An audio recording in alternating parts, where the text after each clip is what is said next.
Hello everyone, my self Vinay Singh. आज coordination compound का हम लोग कहना है कि टॉपिक डिस्कस करने जा रहे हैं, बॉन्डिंग इन कोऑर्डिनेशन कंपाउंड। तो इससे पहले के लेक्चर में लोगों ने क्या डिस्कस किया था? ढेर सारे प्रॉब्लम प्रैक्टिस किया था, नॉमेनक्लेचर डिस्कस किया था। तो अब कोऑर्डिनेशन कंपाउंड का टॉपिक कहना है कि हम लोग इसमें सीखेंगे बॉन्डिंग इन कोऑर्डिनेशन कंपाउंड। तो आप इस पर हेडिंग डाल लेंगे बॉन्डिंग इन कोऑर्डिनेशन कंपाउंड। क्योंकि सबसे पहले कहना है कि हमारे वर्नर साहब समझो, यानी इसको बोलते हैं वर्नर थ्योरी। और ये थ्योरी कहना कि 1913 में प्रपोज किया गया था। देखो वर्नर ने स्पेशली कहना कि जब वर्नर के टाइम पे कंपाउंड्स को लिखे जाते थे तो इसके टाइम पे कंपाउंड कुछ ऐसे COCl3 डॉट कहना कि 6 अमोनिया ऐसे लिखा जाता था। पहले के टाइम पे कंपाउंड्स को हम लोग ऐसे लिखते थे, या इसी को कहते हैं वर्नर्स कॉम्प्लेक्स कंपाउंड बोला जाता है। बट बाद में इसको कहना कि जब मॉडिफाई किया गया तो मॉडर्न कंपाउंड के हिसाब से इसको ऐसे लिखा जाता है CO अमोनिया 6, और ये क्या हो जाएगा 3Cl3 बाहर हो जाएगा। तो वर्नर के हिसाब से क्या था? ऐसे था, और मॉडर्न के हिसाब से कुछ ऐसे था। तो देखो वर्नर एक पहला ऐसे साइंटिस्ट था जिन्होंने कहना कि सबसे पहले इस मॉलिक्यूल में या इस कोऑर्डिनेशन कंपाउंड में इसके बारे में कैसा इसका ज्योमेट्री हो सकता है, या फिर इसके बारे में क्या क्या नेचर हो सकता है। और देखो दूसरा इसमें खास बात यह है कि वर्नर को बोला जाता है फादर ऑफ कोऑर्डिनेशन कंपाउंड भी बोला जाता है। यानी वर्नर क्या है ना कि फादर ऑफ कोऑर्डिनेशन कंपाउंड भी बोला जाता है इसको, क्योंकि वर्नर ये ऐसा साइंटिस्ट था जो सिंपली क्या है ना कॉम्प्लेक्स कंपाउंड के बारे में सबसे पहले इसने डिस्क्लोज किया था। ओके, और इसके पास देखो एक खास नोटिस वाली बात इसमें और भी है कि वर्नर एक ऐसा साइंटिस्ट था जो इनऑर्गेनिक के फील्ड में पाए जाने वाला ऐसा नोबेल प्राइज पाया जाने वाला पहला ऐसा साइंटिस्ट था। यानी हम इसको ऐसे भी कह सकते हैं, he was the first scientist which awarded Nobel prize in inorganic field. Okay, तो अब देखो इसमें कहना है कि इन्होंने ये बोला कि जो सेंट्रल मेटल एटम है, यानी कि तुम्हारे पास जो कोबाल्ट बच्चे, ये दो तरह की वैलेंसी को एग्जिबिट करता है। यानी central metal atom exhibit 2 type of valency, one is the primary valency and other is the secondary valency. Means central metal atom exhibit 2 type of valency, one is the primary valency and other is the secondary valency. अब क्या ना कि तुम्हारे board level पे primary valency secondary level पे क्या ना इसका डिफरेंस पूछता है। तो एक एक करके देखो इसमें पॉइंट को थोड़ा जस्टिफाई कर लेते हैं। देखो प्राइमरी वैलेंसी बेटा क्या होता है कि आयनाइजेबल होता है and are satisfied by negative ions. Primary valency ionisable and are satisfied by negative ions. Okay, second बेटा पॉइंट क्या होगा कि primary valency correspond to oxidation state of central metal atom. Third point है, इसको कहना कि हम लोग थिक लाइन या फिर रिप्रेजेंट करते हैं डॉट डॉट लाइन से, और ये कहना कि नॉन डायरेक्शनल नेचर होता है। सेकेंडरी वैलेंसी ठीक इसी का उल्टा होता है। ये क्या होते हैं, नेगेटिव आयन से भी सेटिस्फाइड हो सकते हैं, न्यूट्रल्स भी हो सकते हैं, कभी कभी क्या है ना पॉजिटिव भी हो सकते हैं। अब क्या है ना इसमें करेस्पॉन्ड टू कोऑर्डिनेशन नंबर, और ये क्या होते हैं डायरेक्शनल नेचर होता है। तो अब देखो मैं तुम्हें कहना कि ये सारी जितने थ्योरी वाले पॉइंट्स है इनको हम केवल एग्जाम्पल से एक बार फील करके दिखा देते हैं कि एक्चुअल में वर्नर क्या समझाना चाहता है। देखो तो जैसे क्या ना कि आप ऐसे मॉलिक्यूल्स को लिखते हो। ओके, तो देखो इसमें जो ये वाला पोर्शन होता है ना Cl3, जिसे आप काउंटर आयन कहते हो, तो इसी को क्या बोलते हैं, इसमें हम लोग प्राइमरी वैलेंसी बोलते हैं। डन, प्राइमरी वैलेंसी इसी को बोला जाता है। ठीक है, अब देखो ये वाला जो पोर्शन होता है यही क्या होता है, आयनाइजेबल होता है। ये वाला पोर्शन आयनाइजेबल होता है, और क्या होता है ये जनरली सेटिस्फाइड होता है नेगेटिव आयन से, क्योंकि पीछे क्या छोड़ेगा प्लस, तो आगे आएगा इस पे माइनस आएगा समझो। तो ये पोर्शन क्या है तुम्हारा आयनाइजेबल है and satisfied by negative ions. तो क्या ये पॉइंट आपको टैली हो गया? अब देखो दूसरा इसमें क्या है कि correspond to central metal atom, correspond to oxidation state of central metal atom. जब इसको आयनाइज करोगे बच्चे तो देखो ये कुछ ऐसे टूटेगा, CO अमोनिया क्या हो जाएगा इसमें 6, इसके ऊपर क्या आ जाएगा 3+, और ये टूटेगा 3Cl- में। ठीक है, तो ये 3+ क्या शो करता है, oxidation state of central metal atom को शो करता है। क्लियर हो गया यहाँ तक? अब जरा देखो इसमें तो प्राइमरी वैलेंसी कुछ ऐसे समझो। अभी इसका रिप्रेजेंटेशन और नॉन डायरेक्शन क्या ना कि थोड़ा सा अभी बाद में समझते हैं। फिलहाल क्या ना कि सेकेंडरी वैलेंसी को जरा समझ लेते हैं कि इसमें क्या कहना चाहता है। तो देखो सेकेंडरी वैलेंसी स्पेशली क्या होता है कि नॉन आयनाइजेबल है। सेकेंडरी वैलेंसी का मतलब जो तुम्हारा ये वाला पोर्शन होता है जिसमें अमोनिया और CO है समझो, ये क्या होता है नॉन आयनाइजेबल होता है, नॉन आयनाइजेबल होता है। ठीक है, दूसरा पॉइंट क्या है कि secondary valency correspond to coordination number. तो जो इसमें ये जो डिजिट्स होते हैं, जो डोनर साइट होते हैं, इसी को बोलते हैं कोऑर्डिनेशन नंबर बोलते हैं। किसी में 6 हो सकता है, किसी में 4 हो सकता है, तो इसको रिप्रेजेंट करता है ये तुम्हारा क्वाड्रेशन नंबर को शो करता है। ठीक है, अब इसके बाद देखो क्या है ना कि इसमें तुम्हारे पास जो रिप्रेजेंटेशन है जो डायरेक्शनल नेचर का है, देखो ये फिनोमेनन कुछ ऐसे है। देखो तो वर्नर के हिसाब से कैसे रिप्रेजेंट किया जाता था चीजों को, जरा देखो इसमें। तो वर्नर के हिसाब से क्या ना कैसे कॉम्प्लेक्स फॉर्म रिप्रेजेंट करते थे। तो टोटल इसमें कितना अमोनिया है, 6 अमोनिया है। क्लियर हो गया, 6 अमोनिया है। तो अब कहना अमोनिया को ऐसे दिखा दो। ठीक है, ये अमोनिया कुछ ऐसे दिखाओ। तो बेटा ये इसमें कुछ ऐसे आएगा, ये अमोनिया, फिर ये अमोनिया, फिर क्या हो जाएगा ये अमोनिया, फिर क्या हो जाएगा ये अमोनिया। तो ये देखो ये नाइट्रोजन क्या है ना टूवर्ड सेंटर मेटल एटम को डोनेट करता है। ये डोनर साइट है, मतलब नाइट्रोजन का लोन पेयर क्या है ना कि सेंट्रल मेटल एटम को दे रहा है समझो। तो ये अमोनिया डोनर साइट है या लिगेंड से समझो। इसमें कितनी डोनर साइट है, 6 डोनर साइट है। तो क्वाड्रेशन नंबर कितना आएगा, 6 आएगा। तो ये देखो तुम्हारा क्या ना सेकेंडरी वैलेंसी है। क्या बेटा, सेकेंडरी वैलेंसी। अब प्राइमरी वैलेंसी क्या ना कि ये तुम्हारे जो होते हैं इसको डॉट डॉट से दिखाओगे। जैसे यहाँ पर क्या ना ये Cl हो जाएगा और ये Cl हो जाएगा, और एक Cl को क्या ना कुछ आप ऐसे दिखा दो। तो बस वर्नर समझो यही है। तो ये वर्नर का क्या ना रिप्रेजेंटेशन था, ये क्या था वर्नर का रिप्रेजेंटेशन था। तो यहाँ तक आप क्या ना इसको नोट कर लो। फिर इस पर क्या ना कि हम वर्नर पे कैसे क्वेश्चन आते हैं तो इसको डिस्कस करते हैं। ओके, तो बेटा इसमें बोर्ड के 2 क्वेश्चन है। तो ये क्वेश्चन क्या ना प्रॉब्लम बेस्ड ऑन है वर्नर्स थ्योरी पे है। जब ऐसे क्वेश्चन आते हैं ना कि आपका दिमाग हिल जाता है समझो, क्योंकि इसमें क्या ना कि आप फील नहीं ले पाओगे क्वेश्चन को स्टार्टिंग कैसे करें। ये प्रॉब्लम किस पर है, बेस्ड ऑन वर्नर्स थ्योरी पर है। तो अभी हम लोगों ने क्या ना वर्नर्स को पढ़ा है समझो। ठीक है, और ये क्वेश्चन बड़ा बोर्ड का पॉपुलर माना जाता है, किसी न किसी स्टेट में तुम्हारा ये क्वेश्चन दिख जाता है बच्चे। तो क्या है ना कि मैंने दोनों क्वेश्चन को रिटर्न कर दिया है। तो आओ देखो कैसे क्वेश्चन को स्टार्ट करोगे इसमें। ठीक है, 1 मोल ऑफ CrCl3, ये तुम्हारा कंपाउंड जब ऐसे लिखे जाते हैं तो इसका मतलब क्या है ना कि वर्नर के हिसाब से कंपाउंड पहले ऐसे लिखे जाते थे। और मॉडर्न टेक्निक में क्या है ना कि जो तुम्हारा Cl3 दिखता है ये काउंटर आयन का हिस्सा हो जाता है, और जो 6 पानी है ये कोऑर्डिनेशन स्पेयर के अंतर्गत आ जाता है। क्लियर हो गया अभी तक यहाँ तक। तो ये रिप्रेजेंटेशन क्या है ना पुराने रिप्रेजेंटेशन के हिसाब से, यानी कि वर्नर के हिसाब से माना जाता था। तो देखो इस क्वेश्चन कैसे अप्रोच करोगे। तो क्वेश्चन में देखो मेन इसमें कीवर्ड ये है ना कि जब इस कंपाउंड्स का रिएक्शन कराया गया, तो देखो मैं थोड़ा सा इसको और अच्छे से फील कराता हूँ। ऐसे रिएक्शन से लिखो, CrCl3 है और ये 6 पानी है। जब इसका रिएक्शन कराए एक्सेस AgNO3, किससे कराए AgNO3 से हमने इसका एक्सेस में रिएक्शन कराया है। ठीक है, क्योंकि मेरे को देखो यहाँ पर उसने हिंट दिया है excess AgNO3 solution to yield 2 mole AgCl। तो हमें देखो हिंट के तौर पे क्या मिलता है, 2 मोल AgCl मिलता है।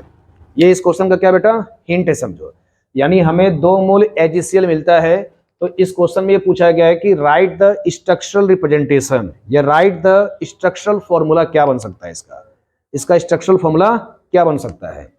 क्लियर हो गया। तो देखो स्पेशली क्या है ना कि अगर 2 मोल HCl बन रहा है, 2 मोल AgCl बन रहा है बाहर समझो, तो काउंटर में क्या होगा 2 होगा। काउंटर में Cl कितना होगा बेटा 2 होगा। अंडरस्टैंड हो गया, यही इसका कीवर्ड है समझो। तो अब देखो मैं इसमें जुगाड़ क्या लगा सकता हूं, इससे में ये साफ होता है कि हमें इसमें काउंटर को क्या करना है 2 Cl को बाहर फेंक देना है। तो देखो ये क्रोमियम हो गया। अब देखो यहाँ पर क्या है ना H2O हो गया समझो, और तुम्हारे सिलेबस में कोऑर्डिनेशन नंबर 4 और 6 का पैटर्न होता है। तो मैं इसको क्या लिख सकता हूं, H2O को 5 ले लो क्योंकि मुझे एक Cl रखना है। ठीक है, ये ऐसे रखो और 2 Cl2 को क्या करोगे बाहर उठा के फेंक दो। ठीक है, तो ये देखो तुम्हारा स्ट्रक्चरल फॉर्मूला कुछ ऐसे बनेगा बेटा। अब देखो मैं तुमको इसको क्या ना इससे जस्टिफाई कराता हूं। जब तुम इसको आयनाइज करोगे तो बाहर क्या निकलेगा 2 Cl निकलेगा ना। बाहर जब 2 Cl निकलेगा तो इससे क्या रिएक्ट करेगा 2 AgCl रिएक्ट करेगा, क्योंकि उसने क्वेश्चन में बोला है AgNO3। तो जब इसका तुम्हें रिएक्शन कराओगे AgNO3 से बेटा, तो देखो ये क्या टूटेगा तुम्हें, ये वाला काउंटर आयन वाला पोर्शन जो है ये 2 AgCl निकल जाएगा। क्या निकल जाएगा 2 AgCl, और यहाँ पर ये तुम्हारा क्या हो जाएगा CrH2O5 और क्या है तुम्हारे पास Cl। ये वाला पोर्शन अलग हो जाएगा समझो। ठीक है, 2 यहाँ पर है ना, तो यहाँ कितना आ जाएगा प्लस का 2 आ जाएगा बेटा। ठीक है, और इसमें क्या है ना पानी को भी अलग से कर सकते हो। तो देखो ये तुम्हारा कंप्लीट सॉल्यूशन है। तो मतलब मेरे इसमें आंसर क्या है, मेन आंसर तुम्हारा इसमें ये है, ये तुम्हारा स्ट्रक्चरल फॉर्मूला है। फिर से जरा इसमें समझो अच्छे से। देखो इसमें हमने किया क्या कि इसमें हिंट ये दिया रहा है कि जो H03 का रिएक्शन कराओगे तो कितना मिलेगा तुम्हें, 2 मोल AgCl मिलेगा। तो हमें काउंटर में क्या है ना, 2 Cl2 रख देना है। काउंटर में क्या रख देना है, 2 Cl2 रख देना है, बचा खुचा ब्रैकेट के अंदर रख देना है। और तुम्हारे पास आंसर का पैटर्न क्या है, कोऑर्डिनेशन नंबर या तो 4 होगा या तो 6 होगा। तो अब देखो तुम्हारे पास क्या है ना कि यहाँ पर 6 पानी दिया गया था। तुम सपोज क्या है ना कि अगर तुम 6 यहाँ रखोगे और Cl यहाँ रखोगे तो कोऑर्डिनेशन नंबर 7 हो जाएगा। क्या हो जाएगा बेटा, कोऑर्डिनेशन नंबर 7 हो जाएगा। तब तुम्हें उस केस में क्या करना होगा कि एक पानी को भी बाहर फेंकना होगा। तो पानी को कैसे बाहर फेंकोगे, ऐसे समझो यहाँ पर जैसे मैंने ये रखा है, ये देखो यहाँ पर, तो H2O को तुमने बाहर कर दिया, Cl2 को तुमने 2 बाहर कर दिया, क्योंकि तुम्हें क्या मिला है, 2 मोल AgCl मिलता है। कितना मिलता है, 2 मोल AgCl मिलता है। तो ये तुम्हारा क्या है ना बेटा, आंसर है CrH2O5Cl Cl2 dot H2O, this is the answer. अब तुमसे क्या ना कि इसी का IUPAC पूछ देता है। जब ये क्वेश्चन तुम्हारा 2 मार्क्स में पूछेगा तो 1 मार्क्स में राइट द स्ट्रक्चरल फॉर्मूला हो गया या राइट द कोऑर्डिनेशन कंपाउंड हो गया। Also give IUPAC name, also give IUPAC name. तो बेटा इसका IUPAC नेम जरा करो, कैसे करोगे, इसका IUPAC नेम भी कर लो अच्छे से।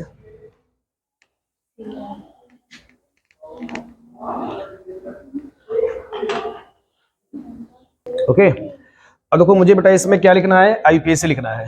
इसका IUPAC कैसे लिखोगे, CrH2O5 है, Cl है, Cl2 है। देखो बेटा इसमें क्या लिखोगे, IUPAC देखो। अब स्पेशली इसका कैसे IUPAC लिखोगे, पानी को बोलते हैं बेटा अक्वा बोलते हैं, क्या बोलते हैं, अक्वा। तो इसका IUPAC कैसे लिखोगे, पेंटा अक्वा, क्योंकि ए पहले आएगा ना, तो क्या लिखोगे इसको, पेंटा अक्वा, ठीक है ना, पेंटा अक्वा। अब क्या लिखोगे, ये लिगेंड्स बेटा, तो लिगेंड्स होगा तो क्या लिखोगे जी, क्लोराइडो, क्या लिखोगे, क्लोराइडो। तो ये हो जाएगा क्लोराइडो, दिस इज द क्लोराइडो हो गया। तो पेंटा अक्वा क्लोराइडो हो गया। अब क्या लिखो बेटा, क्रोमियम। क्रोमियम देखो यहाँ पर क्या है ना कि पानी से 0 मिलेगा, Cl कितना देता है, -1, 2 Cl इधर से तो माइनस का 3, उधर जाएगा तो प्लस का 3। तो बच्चे ये हो जाएगा क्रोमियम, तो ये हो जाएगा क्रोमियम थर्ड, रोमन नंबर में लिखना है। आगे देखो, आगे क्या लिखना है, देखो ये तुम्हारे पास Cl2 है और ये तुम्हारा पानी है, तो इसको लिखोगे क्लोराइड और इसको लिखोगे हाइड्रेट। क्या लिखोगे, हाइड्रेट लिखोगे या मोनोहाइड्रेट लिखोगे इसको बेटा, क्या लिखोगे, मोनोहाइड्रेट। एक पानी है ना, तो केमिस्ट्री में एक पानी को लिगेंड्स रहेगा तो अक्वा लिखोगे, नॉर्मल होगा तो मोनोहाइड्रेट, 2 होगा तो डाईहाइड्रेट, 3 होगा तो ट्राईहाइड्रेट। क्या बात है। तो पेंटा अक्वा क्लोरिडो क्रोमियम थर्ड, फिर क्या लिखोगे इसमें, क्लोराइड, थोड़ा स्पेस देके बच्चे, तो क्लोराइड हो गया। आगे क्या लिखोगे, मोनोहाइड्रेट। तो देखो ये इतना भयानक इसका आंसर IUPAC। क्लियर हो गया। तो पहले आपने क्या किया, इस क्वेश्चन को जस्टिफाई भी किया और इसका क्या किया आपने, IUPAC भी किया। देखो इस बार फिर से एक बार मैं समझा देता हूँ। तो मेरे इसमें कोऑर्डिनेशन कंपाउंड पहचानने का तरीका ये है कि जितना ये बोलेगा कि बाहर निकल रहा है उतना आप Cl को बाहर कर दोगे, उतना Cl को क्या कर दोगे, बाहर कर दोगे, और बचा कुछ अपना दिमाग लगा लेना है। तो हमने क्या किया, इसमें से 2 Cl को क्या कर दिया, बाहर फेंक दिया, 2 Cl को हमने क्या कर दिया, बाहर फेंक दिया। अब 2 Cl बाहर निकल गया तो अंदर क्या होगा, 1 Cl बचेगा। और पानी देखो, पानी 6 था, कोऑर्डिनेशन नंबर हमें 6 मेंटेन करना है, तो 5 पानी और 1 Cl और 1 पानी बाहर, 2 Cl2। ये तुम्हारा आंसर बेटा। क्लियर हो गया यहाँ तक। अब क्या ना देखो सेकंड प्रॉब्लम करते हैं, तो यहाँ तक आप क्या ना इसको नोट कर ले। ओके तो बच्चे इसमें देखो क्या ना कि क्वेश्चन को ये बोला गया है, सिमिलर इसी पैटर्न पे क्वेश्चन का सॉल्यूशन है।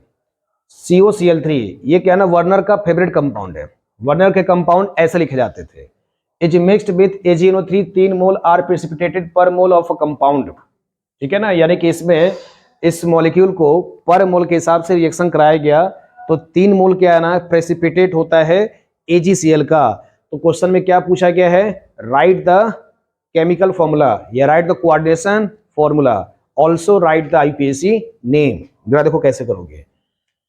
तो बच्चे इसमें 3 को बाहर फेंक दो, यही बोला गया ना, 3 मोल प्रेसिपिटेट होता है, 3 मोल क्या होता है, प्रेसिपिटेट होता है। तो जरा देखो, तो अंदर कौन जाएगा, अमोनिया, अंदर कौन रहेगा, अमोनिया, कितना है 6, Cl कितना फेंकोगे बाहर, 3 फेंक दो इसको बाहर, Cl3 को ऐसे देखो। अब तुम इसको सेटिस्फाइड करोगे, जब सेटिस्फाइड करोगे तो 3 ही Cl तो बाहर प्रेसिपिटेट होगा बच्चे, जब मैंने तुमको पहला वीडियो लेक्चर पढ़ाया था क्वाड्रेटिक कंपाउंड का, याद करो, तो उस केस में ये काउंटर था। जो ये काउंटर होता है ना, जितना होगा उतना बाहर निकल जाएगा। बोलो क्लियर हो गया सभी को? बेटा जितना यहाँ पर काउंटर होगा उतना वो आयनाइज हो जाएगा। अंडरस्टैंड हो गया? अब जरा देखो, बस यही आंसर है, बस यही आंसर ही है आपका, समझ गए? और कुछ करना ही नहीं था। देखो इसमें ऐसा लाइन था और सॉल्यूशन देखो इतना इजी इसका है। अब क्या करना है? आईपीएसी नेम कर लो। अब क्या करोगे? आईपीएसी नेम बेटा। तो देखो इसमें आईपीएसी क्या करोगे? हेक्सा। क्या लिखोगे बेटा? इसमें हेक्सा, हेक्सा लिखोगे। और इसमें अमोनिया है तो डबल एम स्पेलिंग लिखना है। क्या लिखना है? Double M spelling. अब देखो कोबाल्ट आ गया ना, तो मैंने बोला है अपने लेक्चर में कि कोबाल्ट जब भी आएगा बेटा आंसर क्या शो करेगा? 3। निकालो चाहे मत निकालो, 3 ही शो करेगा। वैसे चेक भी कर लो, कोबाल्ट पे माइनस का 3 ही आएगा, मतलब 3 इधर है, उधर जाएगा तो +3 हो जाएगा। तो बेटा हेक्सामीन हो जाएगा। हेक्सामीन क्या लिखोगे? कोबाल्ट। कोबाल्ट लिखे, कोबाल्ट लिखे। कितना ऑक्सीडेशन स्टेट? 3 बेटा। अब जरा देखो, अब बाहर है ना, तो ये लिगेंड्स नहीं है, काउंटर है, तो क्या लिखोगे? ट्राई नहीं लिखना है, क्या लिखोगे? सिर्फ क्लोराइड, क्योंकि ये तुम्हारा 3 इसी में तो आ गया, 3 इसी में तो आ गया। तो अब क्या लिखोगे इसमें बेटा? क्लोराइड लिखोगे। क्या लिखोगे? क्लोराइड लिखोगे। तो this is the answer. Clear हो गया ना? अब देखो इसमें और क्या क्या क्वेश्चन पूछता है ऑब्जेक्टिव में। अब तुमसे क्वेश्चन पूछे, देखो अभी आप लोगों ने बर्नर पढ़ा है, तो बर्नर क्या होता है कि central metal atom exhibit 2 type of valency, पढ़ा है ना? वर्नर के हिसाब से पोस्टुलेट क्या आता है कि central metal atom exhibit 2 type valency, one is the primary valency, another is the secondary valency बेटा। अब देखो प्राइमरी वैलेंसी क्या होता है, ये होगा, तो तुमसे पूछेगा प्राइमरी वैलेंसी इसमें कितना है? कितना है इसमें दिख रहा है? 3, तो ये भी क्वेश्चन पूछता है प्राइमरी वैलेंसी कितना है? 3। सेकेंडरी वैलेंसी कितना है? 6। समझ में आया अच्छे से? तो भी नोट करो अच्छे से, क्योंकि ये सभी क्वेश्चन पूछ सकता है। अब इधर क्या ना कि आप लिख लो प्राइमरी वैलेंसी, इधर लिख लो सेकेंडरी वैलेंसी। तो प्राइमरी वैलेंसी इसमें आंसर कितना आएगा जी? 3। मतलब जितना काउंटर आयन होगा वो प्राइमरी वैलेंसी को शो करेगा, और जितना कोऑर्डिनेशन नंबर होता है वो किसको शो करेगा? सेकेंडरी वैलेंसी को। तो कितना हो गया? 6 हो गया सेकेंडरी वैलेंसी। अब तुमसे पूछेगा इसमें कंडक्टिविटी के टर्म्स में क्वेश्चन पूछ सकता है। तो कंडक्टिविटी का मतलब होता है आयंस होता है। बताओ इसमें कितने आयंस हैं? इसमें कितने आयंस हैं भाई? तोड़ दो ना, इसमें कितने आयंस हैं?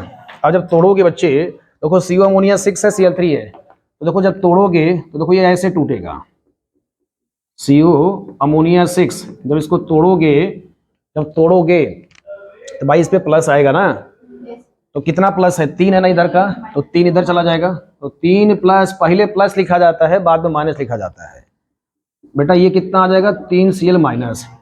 तो इस पर ये मतलब नहीं डिपेंड करता है कितना प्लस है, एक्चुअल में ये कितना है, मतलब इस पर, इस कैटायन पर कितना चार्ज है? 3 प्लस का है, तो ये कहीं कैटायन ना, तो भाई ये 1 हो गया और ये कितना हो गया? 3। तो 1 कैटायन है, 3 एनायन है, तो आयंस कितने हो गए? 4 हो गए मूर्खों। यहाँ पे 1 कैटायन है ना, और तुम्हारे पास कितना एनायन है? 3, तो टोटल कितना हो जाएगा यहाँ पे? आयंस बेटा कितना आ जाएगा? 4। देखो ये भी क्वेश्चन डन हो गया। तो देखो ऊपर वाला जो क्वेश्चन था ना, ऊपर वाला जो क्वेश्चन था, इसमें बताओ कितने प्राइमरी वैलेंसी हैं और कितने सेकेंडरी वैलेंसी हैं? चेक करो बेटा, ऊपर वाले क्वेश्चन को भी चेक करो। इस वाले में कितना था? 2 मोल था ना, तो बाहर Cl2 कितना निकला? 2। निगेटिव आयंस वाले जो होते हैं ना, यही प्राइमरी वैलेंसी होते हैं। तो पानी को नहीं लोगे, पानी न्यूट्रल है। प्राइमरी वैलेंसी क्या लिखे थे? And are satisfied by negative ions. तो निगेटिव आयंस बेटा कितना था इसमें? Cl। तो इसको जरा आंसर लिखे थे, तो जरा फिर से नोटिस कर लो। Cr कितना था जी? Cr 6 पानी था, 5 पानी था इसमें, और क्या ना 1 Cl था, और कितना था? Cl2 था जी, ठीक है ना। और इसमें एक अलग से क्या था? H2O था। तो इसमें प्राइमरी वैलेंसी कितना आएगा जी? 2 आएगा। प्राइमरी वैलेंसी कितना आएगा? 2। सेकेंडरी वैलेंसी नहीं बेटा, इस बार ये न्यूट्रल है और ये Cl भी है, 6 आएगा। मैंने हमेशा बोला है कि कोऑर्डिनेशन नंबर 4 और 6 होता है, फिर मिस्टेक करते हो, मिस्टेक करते हो तुम लोग, समझो। तो इसमें क्या है ना, 6 आएगा। कोऑर्डिनेशन नंबर कितना आएगा जी? 6 आएगा। इस चीज को हमेशा नोटिस कर लो। तो बेटा ये देखो अपने आप में एक बेहतरीन क्वेश्चन था, तो ठीक ठाक क्वेश्चन लगा। आइए आगे बढ़ते, इस पर और देख दो प्रॉब्लम प्रैक्टिस करते PYQ क्वेश्चन को, तब तक आप इसका स्क्रीनशॉट ले लें। तो बेटा इसमें क्या ना कि 3 क्वेश्चन आपके ये PYQ क्वेश्चन है, और भी इसमें पीवाईक्यू क्वेश्चन दिए हैं, तो मैंने क्या ना कि जो क्वेश्चन इजी हैं, एकदम सुपर इजी हैं, उनको मैंने टेक नहीं किया है। और ये सब क्वेश्चन क्या ना कि थोड़े आप स्लाइटली इसमें डिफिकल्टी फेस कर सकते हो। तो ये भी आपका असर्शन रीजन आपके कोऑर्डिनेशन में लेकर के आया हुआ पेपर में है। तो मुझे लगा कि ये आपको जो बेसिक मैंने पढ़ाया है किलेशन को लेकर के, बेटा किलेशन में मैंने आपको ये सब चीज़ें पढ़ाया था, किलेटिंग इफेक्ट क्या होता है। तो देखो इसमें PTEN ट्वाइस Cl2, EN बोले तो इथेन 1,2 डायमीन होता है, या इसको कॉमन बोलते हैं इथाइलिन डाई अमीन बोलते हैं। तो इसमें ये बोला गया है कि this complex is less stable then this complex. तो देखो तुम लोगों को मैंने जब बोला था यदि किसी के अंदर किलेशन आ जाएगा, तो किलेशन का मतलब क्या होता है, it produces ring like structure, it produces ring like structure. और रिंग वाले मॉलिक्यूल क्या होते हैं ना, एक्स्ट्रा स्टेबल होते बेटा, लार्ज स्टेबल होते हैं। तो कहीं पर अगर बाइडेंटेड लिगेंड आ जाएगा, खास तौर से EN हो गया, क्लियर हो गया, तो ये कहना कि किलेशन फॉर्म करते हैं, क्या फॉर्म करते हैं, किलेशन। तो दिस स्टेटमेंट इज रॉन्ग, यानी असर्शन इसका देखो क्या होगा, गलत होगा, यानी असर्शन इसका बेटा क्या होगा, गलत होगा। क्यों, क्योंकि ये वाला जो है ना स्टेबल है, ये वाला क्या है, ज्यादा स्टेबल होगा किससे, इस मॉलिक्यूल से, क्योंकि ये मोनोडेंटेड लिगेंड है बेटा, क्या है, मोनोडेंटेड है। तो बाइडेंटेड वाले लिगेंड क्या फॉर्म करते हैं, किलेशन। तो दिस कॉम्प्लेक्स इज स्टेबल, तो ये क्या है, गलत है समझो, क्योंकि इसमें बोला गया लेस स्टेबल, लेस स्टेबल नहीं लार्ज स्टेबल या मोर स्टेबल होगा। अब देखो वही बात इसमें है, PTEN Cl2 ये क्या शो करते हैं बेटा, किलेटिंग इफेक्ट। तो ये बात सही है, क्योंकि बाइडेंटेड जहां भी आ जाएंगे ना, क्या प्रोड्यूस करेंगे, किलेशन। किलेशन का मतलब it produces ring like structure, ring like मतलब लार्ज स्टेबल हो जाते हैं। तो पहला इसमें आंसर डन हो गया। तो 4 इसमें ऑप्शन होते हैं, मैंने ऑप्शन को नहीं रिटेन किया है। तो जनरली क्या है कि इसमें असर्शन सही है, रीजन क्या है इसमें, नहीं असर्शन बेटा क्या है, गलत है, रीजन क्या है, करेक्ट है समझो। तो ऑप्शन क्या है ना, मे बी डी होगा, क्योंकि पहला स्टेटमेंट असर्शन सही होता है, रीजन सही होता है, reason is the correct expression for assertion. ठीक है, आप मैच कर लीजिएगा इसको। ये देखो क्वेश्चन, आयरन 3 है, हेक्सासाइनिडोफेरेट 2 है समझो। तो ये अपने आप में ठीक ठाक क्वेश्चन है समझो। आयरन 3 लाना है, हेक्सासाइनिडोफेरेट 2 लाना है समझो। तो बेटा ये थोड़ा सा अपने आप में एक बेहतरीन क्वेश्चन है समझो। ऐसे क्वेश्चन आते हैं ना तो दिमाग का दही हो जाता है समझो। आयरन को बेटा मेरे को क्या लाना, 3 लाना है, ठीक है। हेक्सासाइनिडो मतलब ये कॉम्प्लेक्स वाला पोर्शन है, तो इसमें देखो क्या ना, ऐसे नोटिस करो, इस वाले को क्या ना ऐसे नोटिस करो, देखो Fe पहले लिख दो अच्छे से, ठीक है। मतलब बाहर भी क्या है काउंटर में, वो भी आयरन है, अंदर भी क्या है, आयरन ही है, लेकिन फेरेट है समझो। तो बेटा इसको क्या लिखोगे, Fe, और ये क्या हो जाएगा, CN6 हो जाएगा। इतना बॉक्स बना दो, स्ट्रेट फॉरवर्ड, समझ गए भाई। देखो ये भी आयरन है और ये भी क्या है, फेरेट है। तो मतलब पहला क्या था, केटायन, दूसरा क्या था, एनायन। जब एनायन होता है तो क्या लिखते हो, ATE। कॉम्प्लेक्स जब एनायन होता है तो इस केस में मेटल को क्या लिखा जाता है, ATE लिखा जाता है। अब तुम्हें क्या ना कि देखो इसको चार्ज को सेटिस्फाइड कराना है। इस वाले पे देखो क्या ना 3 लाना है, और इस वाले पे मेरे को अंदर 2 लाना है। मतलब इसमें क्या लाना है बेटा, 2 लाना है। क्लियर हो गया अच्छे से।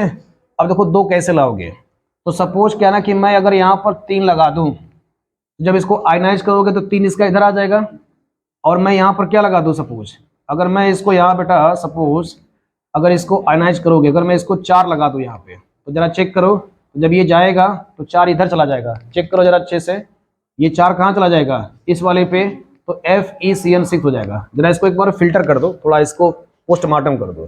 कैसे करोगे, तो देखो ये FeCN क्या हो जाएगा, ये तुम्हारे पास Fe3+ हो जाएगा, और ये वाला बेटा क्या हो जाएगा, CN6, और ये क्या हो जाएगा यहाँ पर 4- हो जाएगा। इसको चेक कर लो, X हो जाएगा -6, इधर -4, सॉल्व करोगे तो 2 आ जाएगा। डन आंसर ये, ठीक है।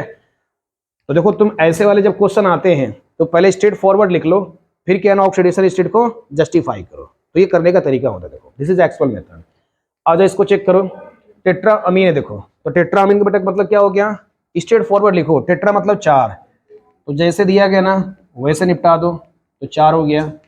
पहले ये पहचानो मेटल कहाँ पर है, मेटल यहाँ पर है, तो इसको यहाँ प्लेटिनम लिखो पहले, बोलो यहाँ तक क्लियर हो गया। आगे क्या बेटा, क्लोरिडो है, तो Cl चिपका दो, टेट्रामीन हो गया, क्लोरिडो हो गया। देखो नाइट्रिटो N है, मतलब N से क्या ना डोनर साइट है, तो ऐसे लिखोगे, ठीक है।